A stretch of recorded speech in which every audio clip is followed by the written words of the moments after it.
Hello, I'm Iselian. And I'm Metalteeth. Today we're going to be looking at one of the top rising players in North America, the 16-year-old player Boyo. We're going to be covering 3 games by him. One against the Protoss player from Team Frost Killer Unit, and 2 Zerg games. One against the other Team Frost player, Red, and another against the Zerg player, Korean. We'll be focusing on a couple aspects of Boyo's play, including his non-standard strategies, his excellent Warp Prism micro, and solid defense. Be sure to visit antech.com and follow Semi-Pro Gaming League on Twitter and Facebook.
Hello, ladies and gentlemen. Welcome back to the SPGL. We are on Daybreak, and getting right into the game, spawning in the bottom left-hand corner, is going to be our green Protoss Frost Killer Unit.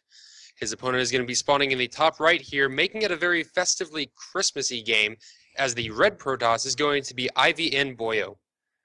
Yes, definitely the Christmas colors, and now that it is November, we can finally start thinking about Christmas. Well, Canada can at least. America might still be clinging to some semblance of, the Turkey Day that still happens midway through the November season, but that really hasn't stopped the businesses and everyone from trying to jump onto that Christmas bandwagon that we all know so very well. Well, it apparently hasn't stopped Boyle or Killer Unit from jumping onto this Christmas bandwagon, although really Killer Unit's the only player who's running a weird color choice. But this is a PvP, which means be prepared for a lot of all-ins. Yes, all-ins very common in PvP. Usually you don't see macro games. I know one player that, a Protoss, that actually actively strives to have macro games whenever he does PvP, which is always, he's a very fun player to watch. He's not one of these two, however. And on Daybreak, I know that there is a good way to cannon rush, but that's not the case here at all. I do know that this is a map that does lead to a couple of particular all-ins. Very, very sentry heavy at times. Blink can be utilized very effectively. Yeah, definitely Blink is, if we take a look at Boyle's base here, to the left of the ramp, there's this little kind of cliff cropping where the Blink can get up and kind of just bypass the entire ramp and main defenses of the Protoss, so that's probably the best place to Blink. There's also a lot of really good places for Warp Prism play. You can easily swing around the back of the base, drop Warp Prisms, and get out pretty fast. So not only is there good places for all-ins, but actually pretty good places to go for some tricky harassment, which we don't really see that often in the Protoss versus Protoss matchup. That's true. It is, like you said earlier, it yields itself to a little bit more all-ins. And Frosky, you looked like he wanted to steal the gas there, the second gas from Boyo. His probe was moving up to nudge up against it and prevent that assimilator from going down, or even maybe trying to put down his own. But Boyo is actually going to go and beat KU to his own gas in the process and get a little gas seal on the right geyser there himself. Yeah, I really feel like this is an underutilized point in PvP. In this early game, when Protoss just wants so many stalkers, especially with this common 3-stalker rush, you really don't want to see that second gas being taken, because not only does it slow down your teching, which as a Protoss, that's a horrible thing to even think about, but if you're going for a 3-stalker rush, which it seems very clear that's what Killer Unit plans on, those first stalkers can't go out and get map control or deny pylons. They have to stay in the base and slowly whittle away at this assimilator. It either forces you, if you want to go for fast pressure, into only a couple of builds, maybe even just the old straight-up 4-gate and nothing else, or if you want to tech it, delays that, like you said, just slows down your army. It's just plain annoying. And you can stop them from putting a gas down without putting down your own, but putting down your own, forcing them to work through those 900 health points, it's such a pain. Yeah, because just imagine if this gas wasn't here for Killer Unit, these 2 stalkers would be out on the map protecting this proxy pylon we're seeing going down on the bottom right side here, and it looks like Boyo might want to be trying for a 2-gate expand because he's got this probe kind of dancing around here as we see now a stalker, a sentry with another sentry on the way. It looks like Boyo wants to play very conservatively, but that probe that was throwing down the pylon for Killer Unit comes up and spots this expansion. And now it really comes down to the fact is Killer Unit going to expand or attack? And it looks like expand and attack as we see these 4 stalkers moving out towards the center of the map for Killer Unit. Well, it's like most people say, if you have to make a decision, why not both? It did take Killer Unit a little bit to get his second gas, and I thought that especially was particular because so often you see Protoss, they want to, if they take out that second gas that we keep hyping up on, such a big deal, as soon as it's destroyed, they go and they grab it. And we do have a Twilight Council on the way. 2 more gateways just went down for Frost Killer Unit. So even though he's expanding, it looks like he's going to be putting on some pretty big aggression here soon. And I want to note for Killer Unit that his Nexus is currently at 71 energy. And I would not be surprised if the minute this Twilight Council finishes, which you just did, we're going to see Blink starting and probably Chrono Boost on that Blink. And that is exactly what happens. Now, there are 4 sentries out here for Boyo, and all of them, one just hit 100, another is over 100. So you've got about 6 to 8 force fields that are going to be utilized in the immediate future. Never mind if it takes a little bit for Killer Unit to get over and put his aggression on. He can always retreat back up to the ramp and now beginning that Immortal production, which is really going to shut down any hard soccer play that the Blink would be focused around. Yeah, because, one Immortal can easily take on 3 or 4 Stalkers and win that fight. So add in some Force Fields or maybe some Guardian Shields, some Zealots to tank some damage. Boyo could be able to hold this off quite well. If we take a look at the probe count right now, it is 33 for Boyo, 28 for Killer Unit, and Killer Unit has ceased that probe production. This is going to be a 4-gate all-in.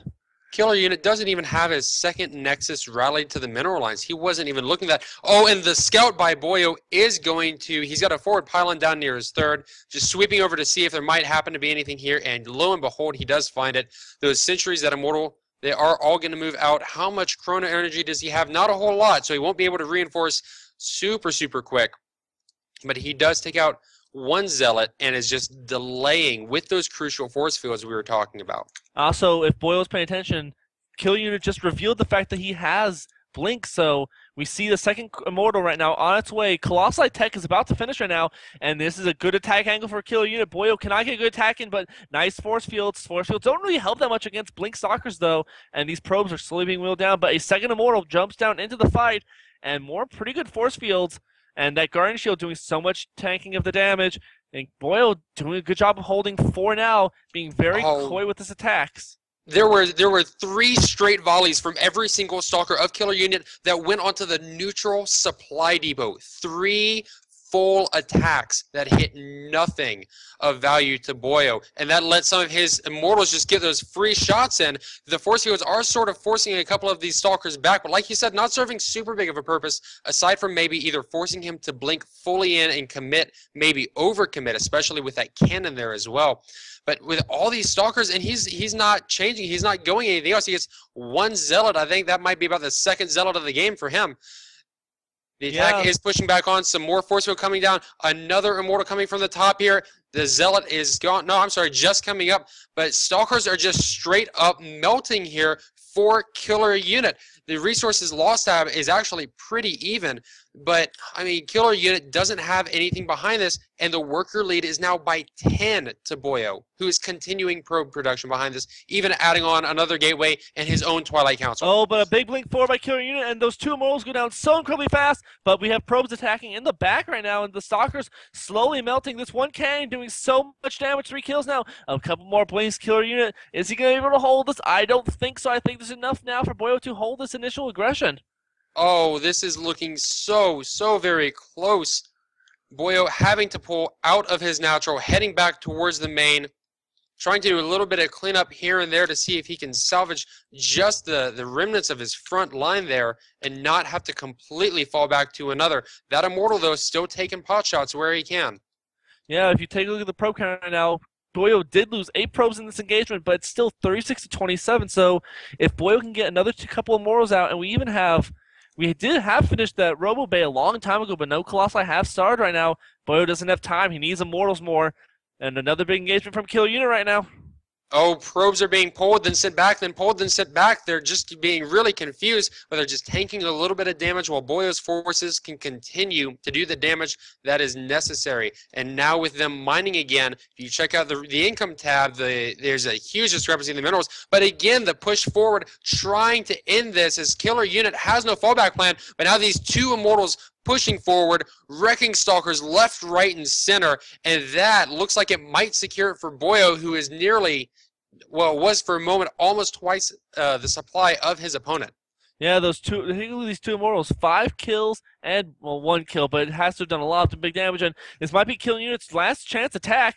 Force field going down. Killer Unit needs to blink forward and take out these two Immortals, but he's not doing a good job of target firing, and I think Boyo's going to push this back and take out these proxy pylons, and Killer Unit doesn't really have a choice, and he pretty much just has to GG. Yeah, I mean, even though he had Colossi Tech for pretty much since the beginning of that engagement from Killer Unit, Boyo had that Robo finished, and he just never even made Colossi. He didn't have the time. All right, well, that's going to wrap up this game. We are going to head right into the next game, and we will see you there, ladies and gentlemen.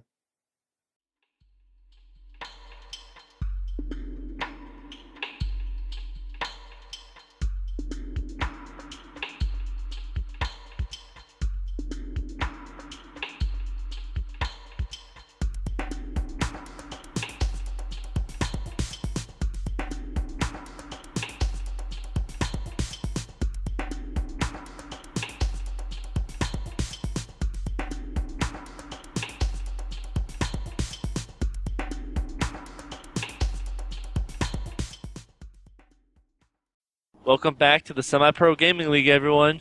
We have spawning here on the bottom left position of Cloud Kingdom. It is our Blue Zerg from Team Frost, Red, who apparently does not know how to pick colors. And then spawning up here in the top location from Team Fortnite, it is the Red Protoss, Boyo. Well, you know, we have seen Boyo be red in the past, so it might be that he called dibs. And I'm wondering if this is some giant intricate plot. You know, we hear about how mind games are everything, man, in StarCraft. It's all about the mind games. And you say, okay, my opponent is Frost Red. I'm going to be playing him at some point in time, I'm sure. So I need to reserve the color red. But that means that I need to play red throughout the whole tournament. So his choice to be red in this entire Semi-Pro Gaming League is actually just a giant mind game for this very match. Just to deal with a singular player. As we do hey, see... man, every advantage. Well, I don't know if that's an advantage necessarily Frost Red really cares about. As we see, he just pulled the extractor trick, which, allow me to give a slight rant here. I wish people would stop doing the extractor trick. You know what? I cast a local tournament last weekend, and there was one player in gold who pulled the extractor trick, thought it was all sorts of neat, and I said, no, just don't. I gave him your rant for you. Yeah, I mean, it's been... theory crafted extensively that you lose minerals if you do extractor trick compared to just doing the typical 9 overlord. There's only a couple moments where the extractor trick really helps, such as like a 9 pull or something to get out an extra pair of Zerglings or an extra quick drone. Those cases, it's definitely worth it, but in a standard macro ZVP, which Frost Red has not shown any sort of indication that he doesn't want to do that, except for the fact that he did get this pull before hatch. Yes, well, I think that is still still a bit standard for a Zerg because they want to get those Zerglings out. I think one of the big expectations is that more often than not, there's a pylon block if the Protoss can help it. And you need to go ahead and get those Zerglings out.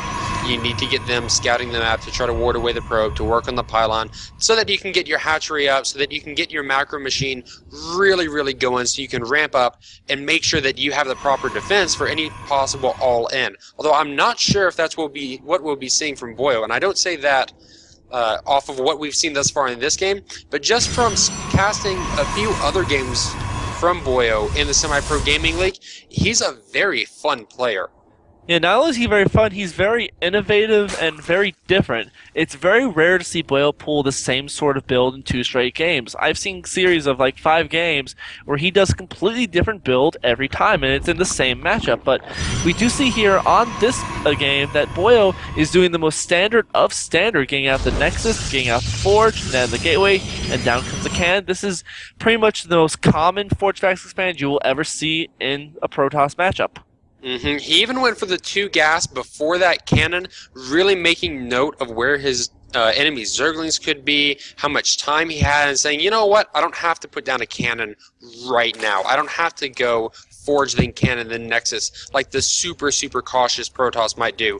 And he just dropped his Cybernetics core actually not near the front to help that wall off. Yeah, we're seeing a big shift nowadays. Not wanting to put that Cybercore up front because the issue becomes if the Zerg goes for some sort of attack and snipes that Cybercore, either it doesn't even matter if it's before or after Warp Gate, it just cuts the Stalker and Sentry production.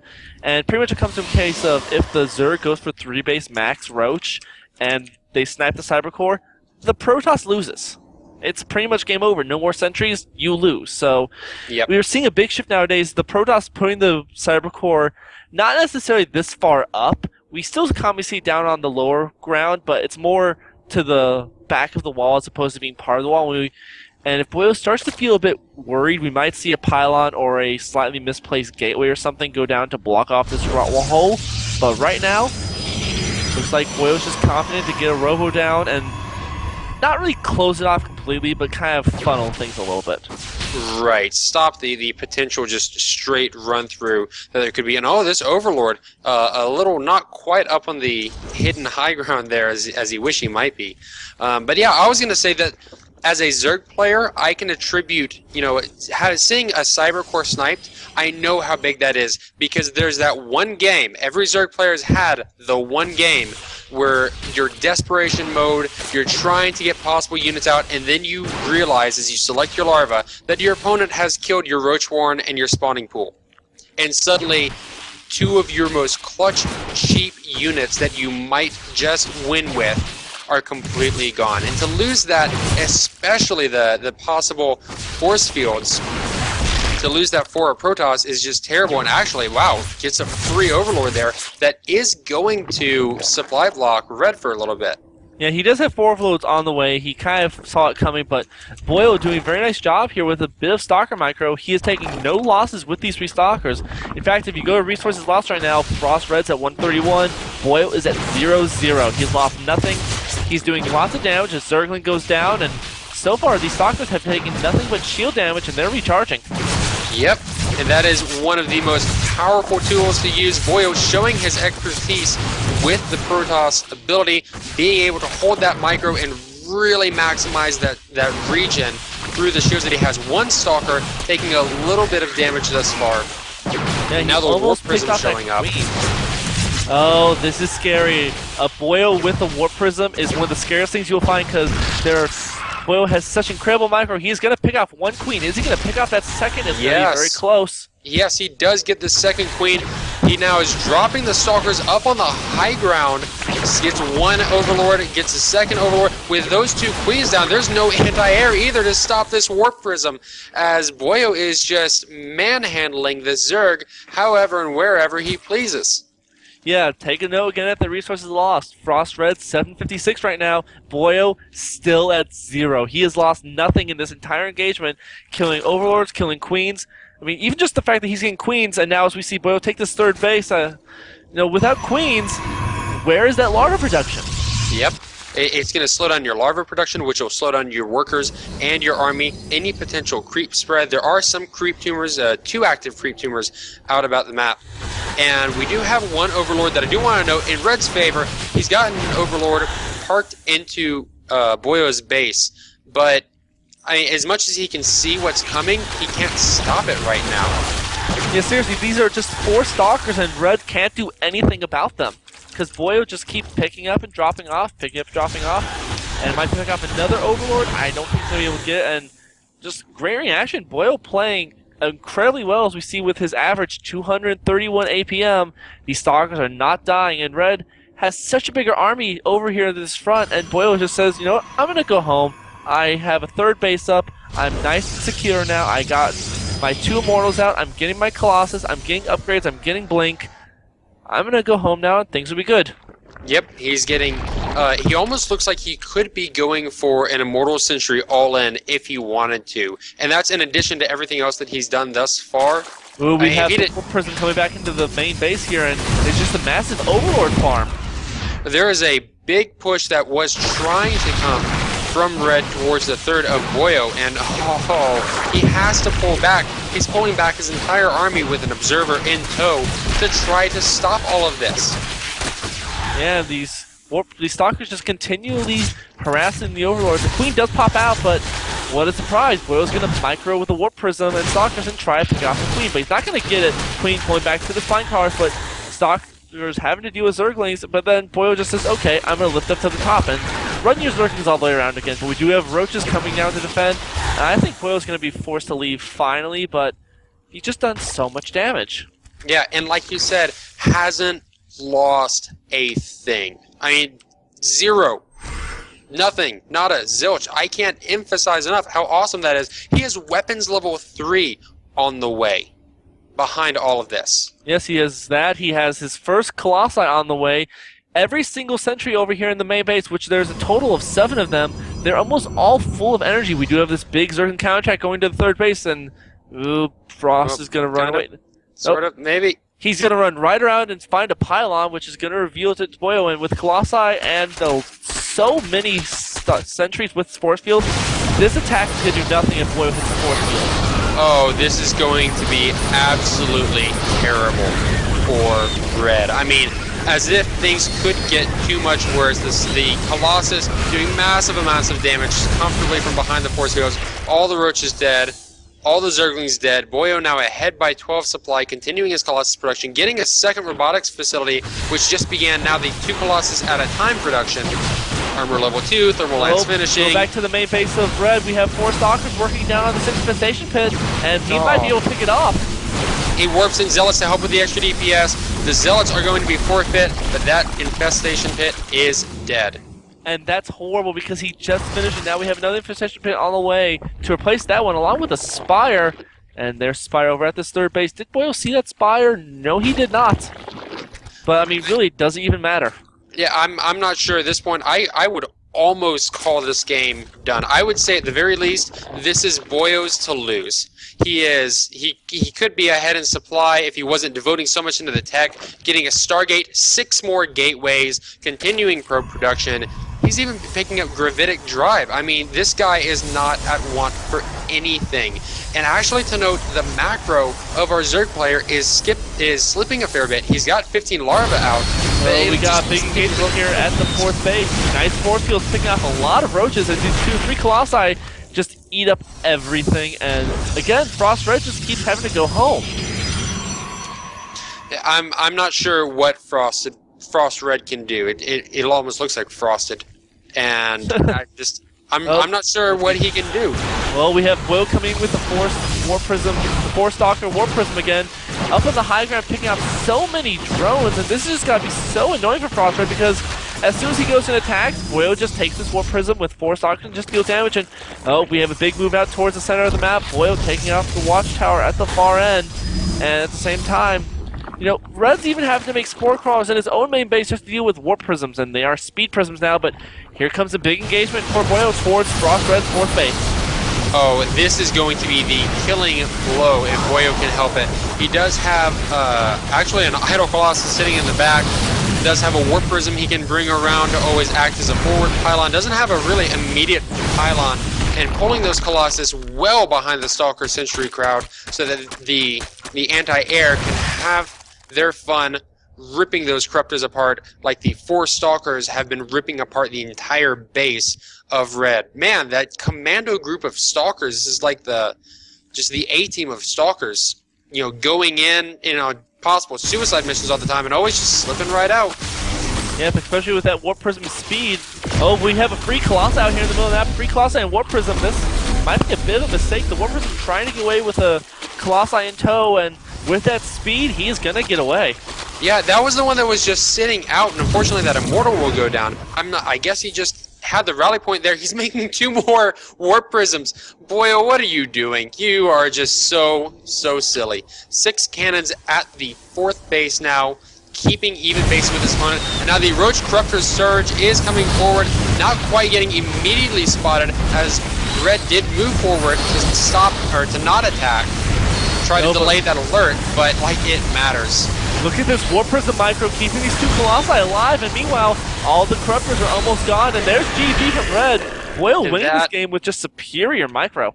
That was absolutely fantastic on Boyo's part. Man, he played everything right, from the Warp Prisms to the tech movement to not forgetting any upgrades to supplementing every bit of his army to keep everything great. He just won that hands down. Now, I feel like I really want to point this out because talking about the Micro of Boyo, take a look at the average APM. Frost Red's was 165, Boyo's was 234. Yep, he was sitting a notch above Red, and it showed throughout the entirety of this game.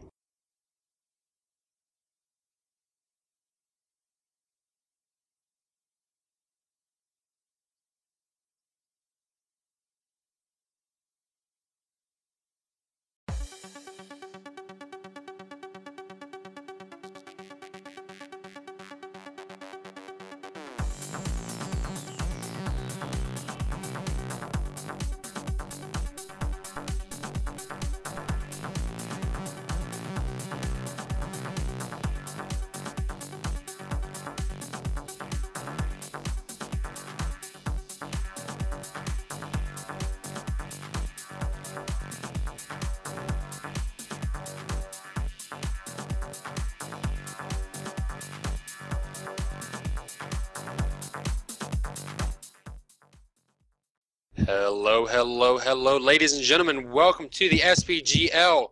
We are getting right into the action here, spawning as our green Zerg at the top center of the 3-player map, Rust in Peace. We'll talk about that in just a little bit. This is our Zerg Korean, and that's how it's pronounced. We've asked people, we've clarified before we got this cast going. Spawning in the bottom right-hand corner is going to be our blue Protoss Boyo. I love what Korean is saying here. I think I looked at this map once. That's helpful in a tournament. It is a new map. Honestly, I've seen this map in a couple of our other matches. Maybe I'm not sure if I've seen this in any major tournament, any tournament that has larger than a $500 prize pool. Well, I mean, this is just a new map, and I like it.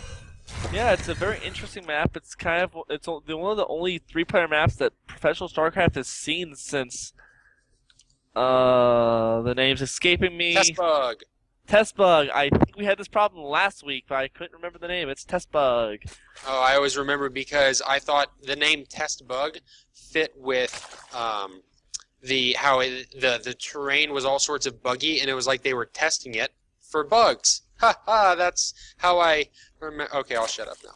That's probably for the best, but yes, this in terms of maps, this has one of the lesser rush distances that we see in current play.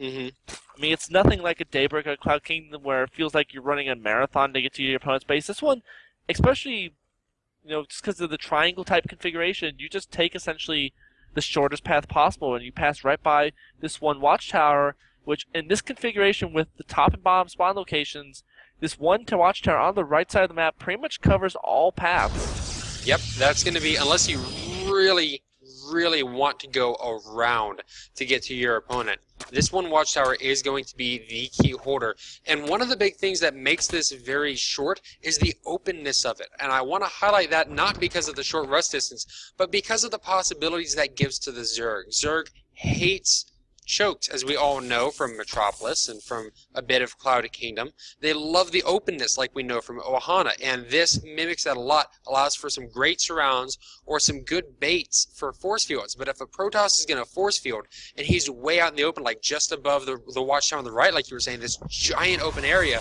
you swarm him with Zerglings, and he's going to have to drop down 10, 15, who knows how many force fields just to make sure that his sentries are okay. Yeah, well, meanwhile, we do see that both players going for pretty standard play. Korean has gotten his pull-up and his hatches along the way. While as for Boyo, we have the Nexus down, we have the Forge Gateway Cannon Wallen, and we have the double gas in the main. Yep, nothing at all out of the ordinary. He is ready to drop down another gateway if absolutely necessary. Which it looks like he's going to have to. He is going to, and that probe isn't quite blocking it up, but you know what, that's okay. That probe should be fine. He's going to have to fight with the other probes just a little bit, but really against two Zerglings, he should be A-okay. Now, he's dropped down another gateway, has not dropped down a cybernetics core yet, so this is delaying Boyo just a little bit as he cancels that extra gateway, microing a little bit, not quite able to get his tech moving along as necessary. Ooh, and another good little probe snipe by these two Zerglings, really paying for themselves through this little attack. Yeah, but Boyle was forced to make a Zealot as opposed to saving that minerals and getting a faster cyber core, slightly delaying this build here. This might actually change what Boyle was planning. Because I mean, we do see Chrono Boost going down on the Nexus, so take a look at that probe count. It's currently 25, and we do have that +1 attack on the way. Boyo seems to be situating back into something of a little bit more normal. He is going to have to do something to block up that entrance a little bit more. Maybe, probably another gateway is what he'll go with, as that Zealot moves out to start doing a little bit of harass. There is no Stalker on the way to supplement, however, so the Zealot's going to be a little bit lonely, and I'm not sure if Boyo is really using that wisely. He might end up, no, not even just going to hold the watchtower, but just throwing it away to some Zerglings. Well, we do have some good micro, trying to pull that Zealot back, but at the same time, because the Zealot's going to die, it's good micro, but very good. But we do see in Boyle's main base, a Stargate is coming down off of one gateway. Ooh, and I like the position of this Stargate. Some people might argue that because of its proximity to the potential third for the Protoss, you know, Zergs can just swing their overlords right by and scout it. But that's actually really counterintuitive to the Zerg, because with that openness, Stalkers can easily pick them off. Instead, you'd want to have the Zerg move their overlord like on the right that's scooting down here, or the two on the left that are already in position, but none of those would really be able to swing in and see the Stargate in time, or at least without taking a whole ton of damage. This is a great position, and already the Void Rays are queued up to move back to start staying hidden. Yes, and at the same time, Boyle's throwing down the 2nd through 4th gateway, so 4 gates and a Stargate. This could actually be an all-in, a 4-gate Zealot Void Ray all-in could be coming. We do have a Stalker on the way. There's not a whole lot, unfortunately, coming down in Korean's base for this either. He has no Evolution Chamber down. He has 1 Queen at each base with no creep connectivity. And he has nothing but Zerglings out. I mean, not even a lair just started. Now, this Overlord coming into the right side of the base for Korean is going to be the most important part, because if he spots the Void Rays, he'll be able to react in time, but actually, Boyo's setting a Void Ray. Oh, and at the worst possible time, the Overlord coming into spot and sees a Void Ray attacking it. Oh, well, now the jig is up. Evolution Chambers are down, so they're just finishing up. We're going to see some Spore Crawlers going down right away. That lair, though, is halfway done. We're still going to have to wait a little bit to see some Hydras coming out. And the Queens still not dropping any creep tumors. God, I wish Korean would just drop 1 creep tumor between each base. Look at this 3 pylon placement over just south of the natural of Korean. This probe is completely protected from anything, but actually no, canceling one of those pylons, but gave the protection until the Voyagers could come out. Here comes a Link to try and deny the pylons, but are we going to see a warp in time? Yes, we are. The Zealots coming in, easily able to fend off the Zerglings. I did like that probe being protected, and now the Zealots coming in. That +1 is done on the Zealots. They are able to easily two-shot these Zerglings, and now the fully charged up Void. Oh, one of them actually losing his charge. You do not want to lose that if at all possible. And you do have the Queen from the main has moved down. You do have 2 Spore Crawlers in the natural. You only have 1, though, in the mineral line of the 3rd, and that's a fair bit of a ways away. Korean is in just such a bad position for this. He's even getting his 1-1 upgrades. That's not going to matter at all. No, he doesn't even have to use with them right now. Pretty much defending with Queens and static defenses, but the 2 Void Rays charging up on this 3rd base. The 4 car trying to gain a position, but actually Boyo could transfer the attack and destroy this 4 car before he even finishes the burn. Gets 1, 2, 3, 4, 5 shots off and dies, and Korean's just like, alrighty then. That is going to be GG, as with just no anti-air preparation, Void Rays are kind of overpowered. You know, you can't kill them, you can't do much to stop it, and then you're dead. So I'm not sure what else could have come out of that. Very well played by Boyo. He actually had no ground gas units at the action. He had 1 Stalker back at home blocking it up, but he was just warping in tons of Zealots to tank lots of damage, do lots of damage, really rip those other Spore Crawlers down, and then the Void Rays mop up. Yeah, really, Zealot Void Ray is not a build that we see anymore nowadays. Boyo kind of taking advantage of the fact that, especially by air, the distance between the bases is not very large, and looks like he could have easily had this build prepared for this map. Wouldn't be at all surprised, even with a bit of that Cybercore block we were talking about.